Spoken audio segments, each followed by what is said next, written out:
ఈరోజు దేవుని వాగ్దానము ఎఫెసీయులకు రాసిన పత్రిక 6వ అధ్యాయము 11వ వచనము.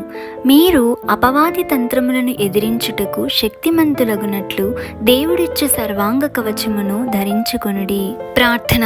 పరిశుద్ధుడవైన దేవా, కృపగల తండ్రి, మీ పాదములకు లెక్కలేని స్తోత్రములు చెల్లిస్తున్నాం ప్రభా. ఈ ఉదయకాల సమయంలో ఈ రీతిగా మమ్మల్నందరినీ ధైర్యపరుస్తున్నందుకు మీకు వేలాది స్తోత్రములు తండ్రి. అవును యేసయ్యా, ఈ క్షణం ప్రార్థిస్తున్న ప్రతి ఒక్కరిని జ్ఞాపకము చేసుకోండి.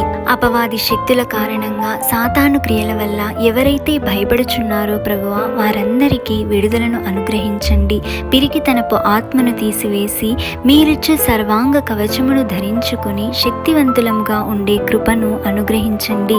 ఏ సమస్య అయినా, ఏ పరిస్థితి అయినా సరే ప్రభువా, యేసు నామంలో ఎదుర్కొనే శక్తిని మా అందరికీ అనుగ్రహించమని నజరేయుడైన యేసు నామంలో అడిగి వేడుకొని పొంది ఉన్నాము తండ్రి. ఆమేన్.